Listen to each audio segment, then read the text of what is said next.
AI.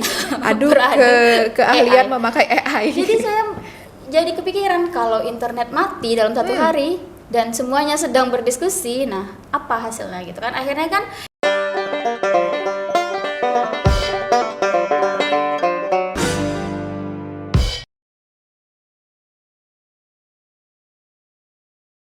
Halo Sobat Visip, kembali lagi nih di channel Visip Umrah Official.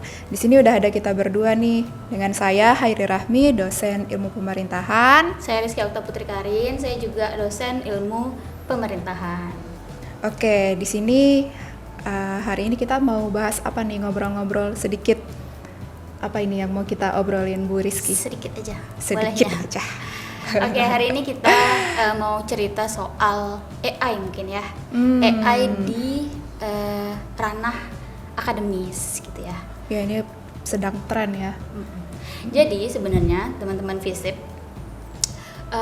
kalau kita bilang soal ChatGPT pasti sudah sangat akrab kan gitu ya. ChatGPT adalah mungkin sahabatnya teman-teman semua. Sudah menjadi sahabat nih. Jadi sebenarnya kalau kita lihat di kehidupan kita sehari-hari, AI itu sudah masuk ke bahkan ranah-ranah terkecil kehidupan. Contohnya adalah di gadget teman-teman gitu ya. Pegang smartphone, kemudian smartphone-nya bisa buka sendiri ketika di swipe up gitu kan. Nah, kemudian kebuka, kelihatan tuh gitu kan, dia akan memproses, oh dia bisa mengenal wajah dari si penggunanya. Kemudian ada juga AI yang bisa mendeteksi sidik jari gitu ya.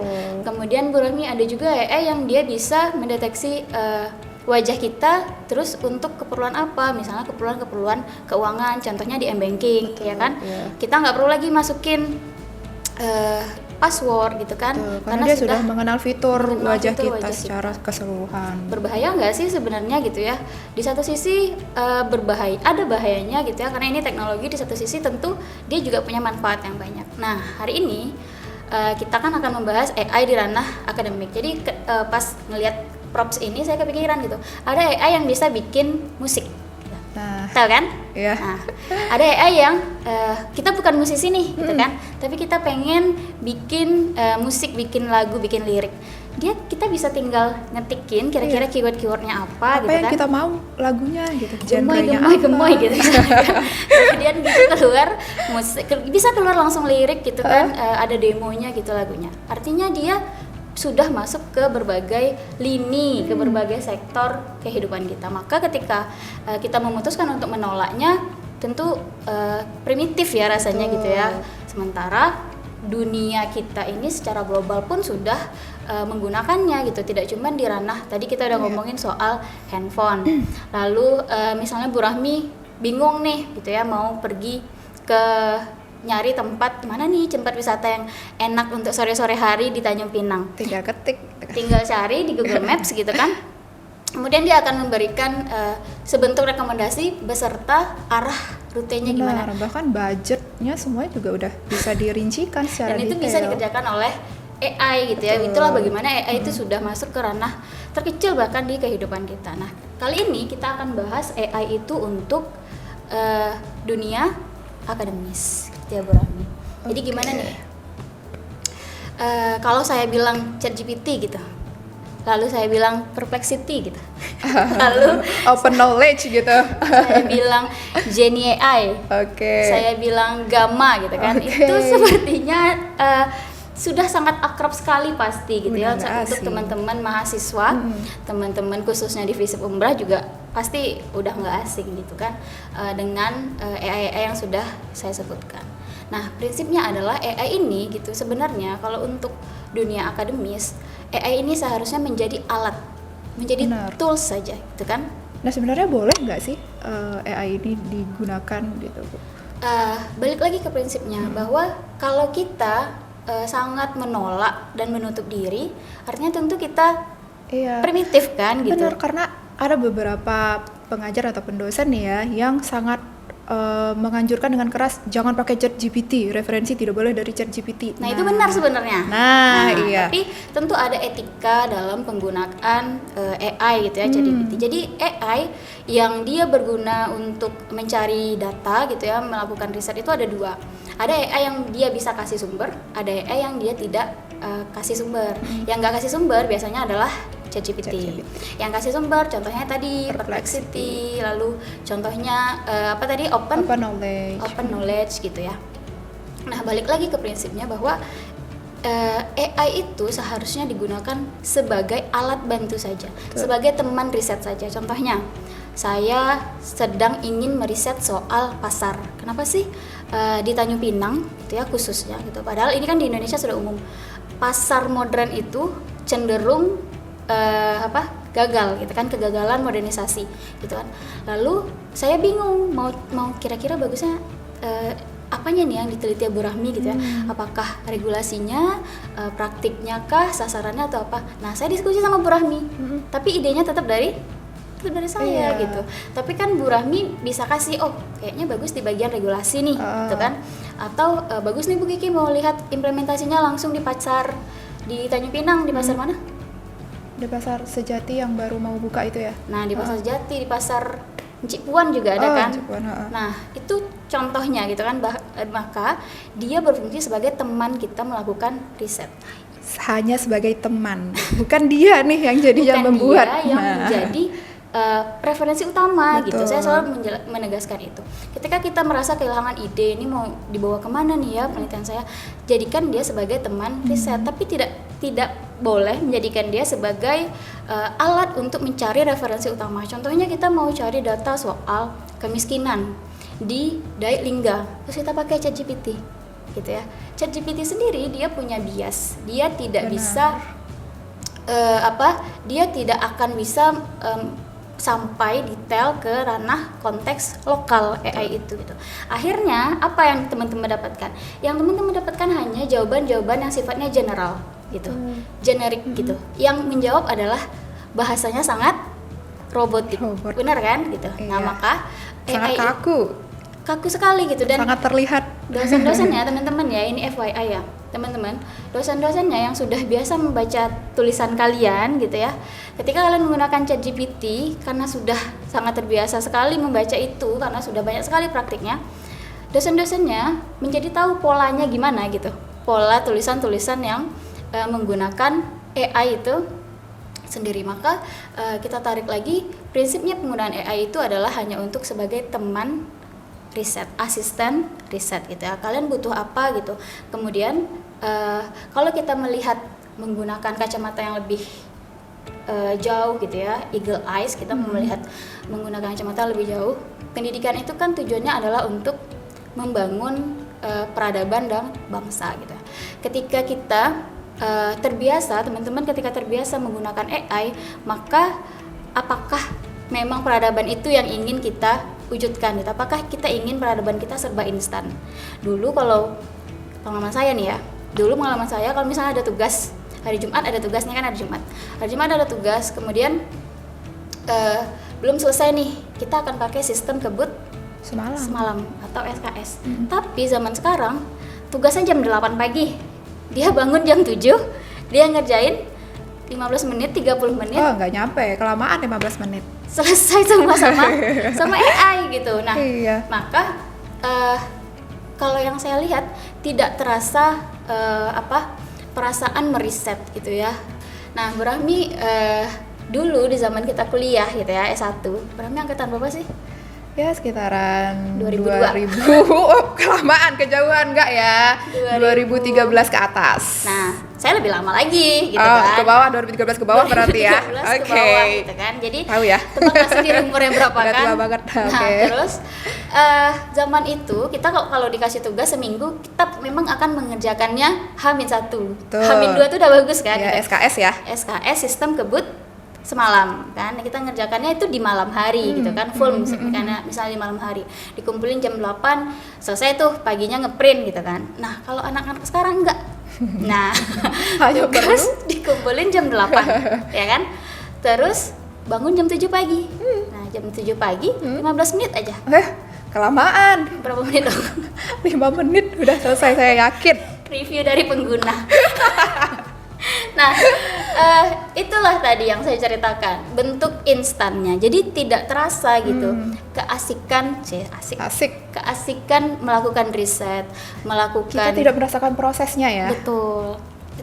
Keasikan mencari jurnal itu nyarinya di mana nyari jurnal. Kalau kita dulu kan pergi mencari buku ke perpustakaan gitu, bongkar iya. bolak-balik gitu kan, mencari jurnal, kita cari ke jurnalnya belum bisa dibuka nih gitu kan. Kita akan mengusahakan mencari jurnal-jurnal yang sudah legal dan bisa open access begitu. Nah, proses itu tidak lagi rasanya dirasakan oleh teman-teman mahasiswa yang terus bergantung kepada AI gitu. Karena apa? 15 menit selesai. Tapi kalau ditanya, paham nggak substansinya? Enggak, nol besar. Ya, tentu. Berikut penjelasan Nah, dari yang Anda berikut minta. penjelasan yang Poin-poinnya sudah sangat rinci dijelaskan. gitu dijelaskan. Tapi ya balik lagi, tidak akan pernah bisa membahas satu pembahasan topik itu dengan detail, dengan komprehensif gitu ya. Saya lebih mengapresiasi mahasiswa yang mengerjakan tugas itu menggunakan bahasanya sendiri gitu ya. Dia melakukan parafrase sendiri. Tapi ada lagi nih yang jahil. Setelah dapet nih dari ChatGPT, terus dia suruh ChatGPT parafrase menggunakan Double kill ya. bahasa manusia. Akhirnya makin nggak paham kayak gitu kan. Makin kemana-mana sebenarnya. Makin kemana-mana. Jadi di satu sisi teknologi itu manfaatnya sangat banyak sekali dan Iya, kita dan tidak memudahkan juga, mempercepat proses juga. kita tidak bisa menolak kan. betul. Tapi di satu sisi hal-hal yang instan ini tentu akan menghasilkan sesuatu Penurunan kualitas ya. Betul, penurunan kualitas gitu ya. Nah, maka kenapa saya jelaskan tadi pendidikan itu tujuannya adalah untuk membentuk peradaban dan bangsa. Apakah kita ingin bangsa kita, peradaban kita terbentuk bangsa yang inginnya serba instan gitu kan. Kemudian melakukan copy paste langsung dari ChatGPT. Artinya kan itu bukan hasil karya dia. Lalu terjadilah yang namanya plagiarisme gitu kan. Nah, kemana-mana jadinya akhirnya bangsa kita yang katanya akan terbentuk generasi emas 2000 berapa? 2045 45 ya. 45 generasi emas ya mungkin kalau misalnya terus dibiasakan ketergantungan akan AI gitu ya, jadi khususnya generasi cemas cemas. gitu. Generasi cemas 2045 karena apa? Generasinya tidak terbangun generasi yang kritis. Betul. Generasi yang tidak terbangun generasi yang punya integritas gitu kan. Jadi kalau dari pengalaman pribadi saya gitu ada banyak sekali praktik-praktik di perkuliahan kita. Nah, ini saya yang ada juga mau terjadi- menceritakan nih pengalaman pribadi. Jadi ketika dia pakai ChatGPT. Coba Berahmi dulu. Saya kayaknya udah banyak banget nih. Oke, ini saya cerita sedikit pengalaman saya mengajar mahasiswa-mahasiswi. Bukan umrah. Oh, kok saya terkesannya udah malang-malang buana ya. Amin, amin semoga ya. Nah, jadi ada mahasiswa dan mahasiswi tapi bukan umrah, bukan di FISIP juga ya. Alhamdulillah bukan di FISIP gitu, bukan di FISIP umrah. Jujur aja Jadi jangan dong Bu. Enggak. Tidak di FISIP umrah. Oke. Ada di universitas lain di tempat saya mengajar juga. Jadi ada tugas